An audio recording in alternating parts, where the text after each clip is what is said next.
Ikalimang kabanata. Mamuhay bilang mga taong naliwanagan.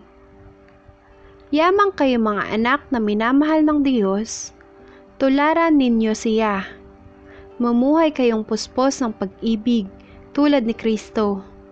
Dahil sa pag-ibig sa atin, inihandog niya ang kanyang buhay bilang mahalimuyak na hain sa Diyos. Kayo'y mga hinirang ng Diyos, kaya't hindi dapat mabanggit man lamang sa inyong usapan ang anumang uri ng pakikiapid, karumihan, o pag-iimbot. Gayon din ang anumang malaswa o walang kabuluhang usapan at pagbibirong di nararapat. Sa halip, magpasalamat kayo sa Diyos. Alam ninyo na walang bahagi sa kaharian ni Kristo at ng Diyos ang taong mapakiapid, mahalay, o mapag-imbot, sapagkat ang pag-iimbot ay pagsamba sa Diyos-Diyosan. Huwag kayong padaya kanino man sa pamamagitan ng mga pangangatwirang walang kabuluhan, sapagkat dahil sa mga gawang iyon, ang Diyos ay napupuot sa mga suwail. Kaya't huwag kayong makikisangkot sa kanila. Dati, nasa kadiliman kayo, ngunit ngayon nasa liwanag, sapagkat kayo'y sa Panginoon.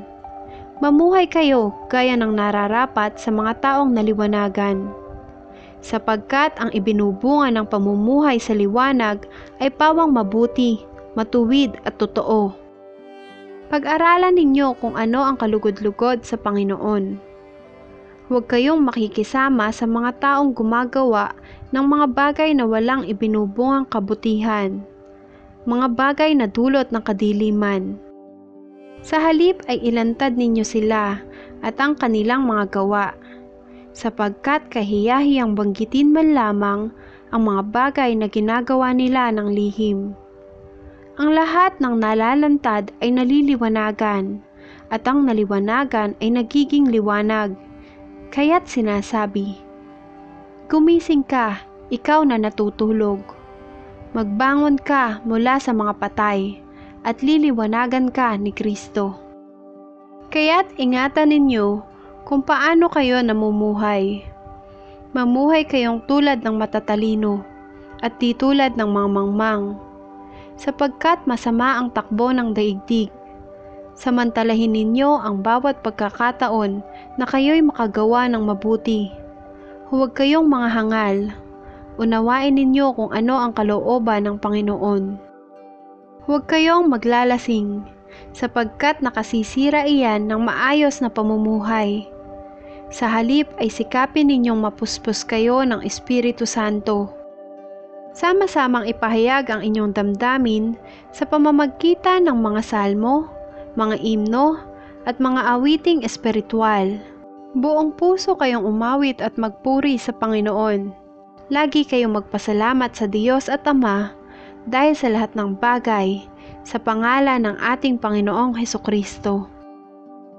Mga tagubilin sa mag-asawa. Pasakop kayo sa isa't isa, tanda ng inyong paggalang kay Kristo. Mga babae, pasakop kayo sa inyo-inyong asawa, tulad ng pagpapasakop ninyo sa Panginoon. Sapagkat ang lalaki ang ulo ng kanyang asawa, tulad ni Kristo na siyang ulo ng iglesia na kanyang katawan at siyang tagapagligtas nito. Kung paanong nasasakop ni Kristo ang iglesia, gayon din naman, ang mga babae dapat pasakop ng lubusan sa kani-kanilang asawa. Mga lalaki, ibigin ninyo ang inyo-inyong asawa gaya ng pag-ibig ni Kristo sa iglesia. Inihandog niya ang kanyang buhay para rito, upang ang iglesia italaga sa Diyos matapos linisin sa pamamagitan ng tubig at ng salita.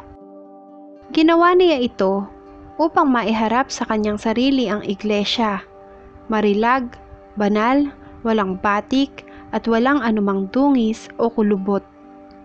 Dapat mahalin ng mga lalaki ang kani-kanilang asawa tulad ng sarili nilang katawan. Ang lalaking nagmamahal sa kanyang asawa ay nagmamahal sa kanyang sarili.